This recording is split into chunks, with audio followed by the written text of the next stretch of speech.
আজকে আমার আলোচনার বিষয় ফোন সেক্স করলে নারী পুরুষ উভয়ের কি ক্ষতি হয়। দেশের এবং প্রবাসের ভাই বোনদের প্রতি সালাম। আসসালামু আলাইকুম। আমি প্রভাষক ডাক্তার রিক্তা পারভিন, হোমিওপ্যাথি এবং আয়ুর্বেদিক চিকিৎসক।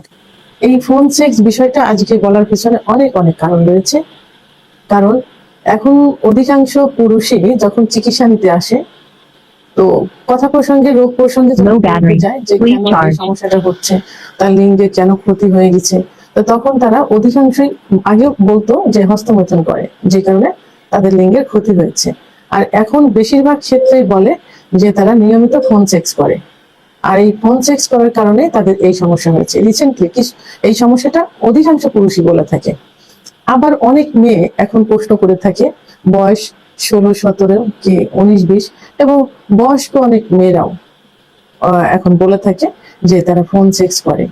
তো ফোন সেক্স করার কারণে তাদের জনিপথ ঢিলা হয়ে গেছে এবং যারা অবিবাহিত থাকে তারা বলে যে ফোন সেক্স করে এই কারণে কি আমাদের বাচ্চা হবে না, এরকম কি হতে পারে। তো এই কারণে এই বিষয়টা নিয়ে আমি আলোচনা করছি। আসলে সবাইকে জানানো প্রয়োজন আসলে ফোন সেক্সটা কিভাবে করা হয়। ফোন সেক্সটা তো আসলে যেটা হয় সেটা তো হস্তমৈথুন করেই করা হয়। ফোনের এক পাশে থাকে পুরুষ আর এক পাশে থাকে মহিলা, তো নিজেদের হস্ত দ্বারা মৈথুন করেই তো বীর্যপাত করে। আর এই হস্তমৈথুন পুরুষ যেমন একটা পতিতালয়ে যায় অথবা একটা আবাসিক হোটেলে যায় টাকার বিনিময়ে, কলগাল আসে কোনো বাসায় নিয়ে যায়, অথবা পতিতালয়ে যে পতিতালয় তাদের সঙ্গে মিলন করে টাকার বিনিময়ে। ফোন সেক্সটাও কিন্তু এইভাবে হয়ে থাকে, তারা টাকার বিনিময়ে ফোনে সেক্স করছে। তো আবার কেউ কেউ নিজের দ্বারা দূরে থাকে, প্রবাসে থাকে বা স্ত্রীর থেকে দূরে থাকে, তারা স্ত্রীর সঙ্গেও কিন্তু এভাবে ফোনের মাধ্যমে কথা বলার মাধ্যমে একটা পর্যায়ে যে সেক্স। তো অনেকে প্রশ্ন করে যে ফোন সেক্স করলে সিভিলিস গোনোরিয়া হতে পারে কিনা। তো আসলে অনেকে বোঝে না তাই এটা বলে থাকে। তো আসলে সিভিলিস গোনোরিয়া জীবাণুটা এর মাধ্যমে আসে না, কারণ এটা তো দুজন একত্রিত মানে সহবাস করছে না, এরা নিজেদের হস্ত দ্বারা মৈথুন করছে। তো আমি প্রথমে আমি বলবো যে আসলে এটা কিন্তু ইসলামের দৃষ্টিতে সম্পূর্ণ নিষিদ্ধ। এখন অনেকে বলে থাকে যে স্ত্রীর সঙ্গে করছি, তো সমস্যা কোথায়। তো আসলে স্ত্রীর সঙ্গে করলে সেটা তো নিজের স্ত্রীর সঙ্গে করছেন, সমস্যা নেই। তবে একটা সমস্যা হলো যে আপনি যেটা করছেন ইমো, হোয়াটসঅ্যাপ অথবা মেসেঞ্জার যে মাধ্যমে করছেন, তো এই মাধ্যমটাতে তো ওটা সেফ হয়ে আছে। যখন সেফ হয়ে থাকে টুডে টুমোরো ওটা কিন্তু বের হতে পারে, বের হবে। অনেক সময় দেখা যায় যে 3-4 বছরের আগেকার ভিডিও কিন্তু ভাইরাল ওটা সংরক্ষিত অবস্থায় থাকে। সেহেতু আপনি আপনার স্ত্রী কেন এই পথে পা বাড়াবেন। তো এইভাবে ফোন সেক্স করলে পুরুষ মহিলাদের যে সমস্যা হয় সেটা পুরুষও ব্ল্যাকমেলের সামিল হতে পারে, মেয়েও ব্ল্যাকমেলের সামিল হতে পারে। কারণ এইটা তো ছবি আকারে পুরুষের কাছে থাকে, ছবি আকারে মেয়ের কাছে থাকে, ভিডিও আকারে যেটা থাকে, যদি সেভ করে তাহলে দুজনে কিন্তু ব্ল্যাকমেল হতে পারেন একে অপরের কাছে, এবং যাদের কাছে সংরক্ষিত অবস্থায় থাকে সেখানেও হতে পারেন। সেহেতু এটা থেকে দূরে থাকাই উচিত। আর যে বিষয়টা সেটা হলো যে অনেক পুরুষ যারা চিকিৎসা নিতে আসেন এখন যেটা বলছেন যে তাদের লিঙ্গ ছোট হয়ে গেছে, আগামোটা গুড়া চিকন হয়ে গেছে, লিঙ্গ দাঁড়ায় না, উত্থান হতে চায় না, উত্থান হয় না, বা উত্থান হলে অল্প সময়ের মধ্যে বীর্যপাত হয়ে যায়, অনেক সময় দেখা যায় ফোরফিলে করা অবস্থায় বীর্যপাত হয়ে যায় ইত্যাদি বলে থাকে। তো আমরা তো হস্তমৈথুন করি না, ফোন সেক্স করি। এখন ফোন সেক্স এটা কি, এটা তো হস্তমৈথুনের কারণেই হয়েছে, তাই না? তো তাহলে এটা তো সেই হস্তমৈথুনই হলো। অপরপক্ষে মেয়ে বলে থাকে যে তাদের জনিপথ লুজ হয়ে গেছে, একদম দেখতে মনে হয় যে বৃদ্ধের মতো হয়ে গেছে। অল্প বয়সী মেয়েরা কিন্তু বলে থাকে যে ঝুলে গেছে, তাদের জনের যে পিপিল গুলো বড় হয়ে গেছে ইত্যাদি। তাই এটা তো আসলে আপনার ওই ফোন সেক্স যে করছেন মাস্টারবেশনের কারণেই তারপর এটা হচ্ছে। না পারবেন নিজের সুখ নিতে, না পারবেন আপনার স্বামীকে আপনি সুখ দিতে, কারণ আপনার স্বামী আপনাকে তো ইনটেক অবস্থায় পেল না। ইনটেক না পেলেও আপনি তো অ্যাভেলেবেল ব্যবহার করে যাচ্ছেন। তো তখন স্বামীর কাছে আপনার অত্যাচারের সামিল হতে হবে, অর্থাৎ স্বামী সন্দেহ করবে যে আপনি বাইরে করছেন। তো এটা এবং আপনিও সুখ পাবেন না, সেও সুখ পাচ্ছে না। তাহলে দুইজনে কিন্তু আপনারা ফোন সেক্সের কারণে আপনাদের সুখের জীবনটা হারিয়ে ফেললেন। আবার যারা ফোন সেক্স করে এটা কিন্তু যাদের বিকৃতি রুচি তারাই কিন্তু এগুলো করে থাকে। এদের ভিতরে কিন্তু এদের চেহারার ভিতরে কোনো লাবণ্যতা থাকে না, এদের ভিতরে কোনো পবিত্রতার ছাপ থাকে না।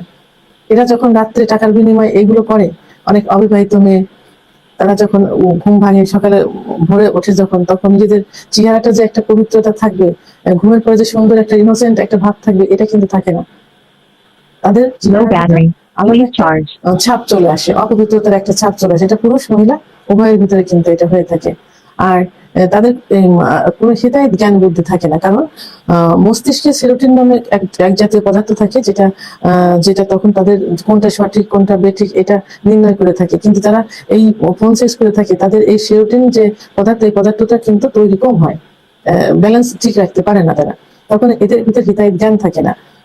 তো পুরুষ যারা প্রবাসী থাকে, যারা বাইরে চাকরি করে, তারা কি করে, যে টাকা পয়সা ইনকাম করে, এই টাকা পয়সা তারা এর পিছনে কিন্তু খরচ করে। কারণ মেয়েরা তো এমনি এমনি তার সঙ্গে করে না, টাকার বিনিময়ে কিন্তু এটা দেহ ব্যবসা, কাছে পাচ্ছে না, ফোনের মাধ্যমে তারা নিজের দেহ দেখিয়ে এগুলো ব্যবসা করছে, দেহ ব্যবসা এটাকে বলে। আর পুরুষ যে টাকা ইনকাম করছে সেই টাকা সেখানে ব্যয় করছে, পরিবার পরিজনদের কিন্তু সেভাবে সুখী রাখতে পারে না। আর এইসব পুরুষ কিন্তু একটা নারীতে আসক্ত থাকে না, এদের বিভিন্ন নারী থাকে, অনেক নারী থাকে, এরা 3, 4, 5, 6 জনের সঙ্গে অল্টারনেটিভ পর্যায়ক্রমে এগুলো করে থাকে। আর মেয়েরাও কিন্তু একজনের সঙ্গে করে না, দেখা যায় এক রাতে 2, 3 জনের সঙ্গে করে, এরা অনেক টাকা ইনকাম করে। তো পুরুষ এভাবে তাদের অর্থ ব্যয় করে, মহিলা এভাবে তাদের দেহতে নিজেদের মান সম্মান নষ্ট করে। এরা না দিতে পারে স্বামীকে কিছু, না দিতে পারে সন্তানকে কিছু, না দিতে পারে সমাজের কোনো ভালো কাজের উপহার। পুরুষেরাও ঠিক একই অবস্থা হয়ে থাকে। তাহলে ফোন সেক্স করলে মানে সব থেকে বেশি ক্ষতিগ্রস্ত হয় তাদের পারিবারিক জীবনে। তারা স্ত্রীকে দ্বারা সেভাবে সময় দিতে পারে না, এমন একটা অবস্থা হয়ে যায় যে অনেক প্রবাসী ভাইদেরকে দেখেছি, সবাই না, সবার ক্ষেত্রে না, কিছু কিছু প্রবাসী ভাইদের দেখেছি যারা বাড়িতে আসতে চায় না, কারণ তারা এইসব মেয়েদের প্রতি নেশা থাকে। এবং একটা সময় যখন এই নেশাটা কেটে যায়, তারা বুঝতে পারে, তখন তারা দেখে যে তাদের ভিতরে কিছুই নেই, সেক্স উত্তেজনা কোনো কিছুই নেই। তখন স্ত্রীকে কি দেবে, অনুশোচনায় তখন অনুতপ্ত হয়ে যায়, তখন তারা বাড়ি আসতে চায় না, বিভিন্ন জায়গায় ছুটাছুটি করে চিকিৎসা নেওয়ার জন্য। তখন তারা অর্থ হারালো, পারিবারিক সুখ হারালো, পরিবার পরিজনকে হারালো। আর একটা মহিলাও ঠিক সে একই অবস্থা, যে তারাও প্রবাসী অনেক ভাইদের ওয়াইফ থাকে, অনেক, সবার ক্ষেত্রে না, অনেকের ওয়াইফ থাকে, যারা স্বামী থাকে না তারা এই কাজে লিপ্ত থাকে, অনেক স্টুডেন্ট থাকে, অনেক অবিবাহিত মেয়ে থাকে, বিবাহিত মেয়েরাও থেকে থাকে। তখন একটা পরিবার পরিজন না পেলো, স্বামীর ভালোবাসা না পেলো, তাদের যে বৈবাহিক জীবনের যে সুখ, সেই সুখ পরিবার পরিজন কোনো কিছুই পায় না। সে তো ফোন সেক্স উভয়কে ধ্বংস করে দেয়, নারী পুরুষ উভয়কে ধ্বংস করে দেয়। এটা থেকে দূরে থাকতে হবে, সতর্ক থাকতে হবে, যে এটা একটা সময় মানে বড় আকারে আপনাকে ব্ল্যাকমেলের শিকার হতে পারেন। ভিডিওটি সম্পর্কে যদি কোনো মতামত থেকে থাকে অবশ্যই কমেন্টের মাধ্যমে জানাবেন। আর ভিডিওটি ভালো লাগলে লাইক, কমেন্ট, সাবস্ক্রাইব করে আমার সঙ্গে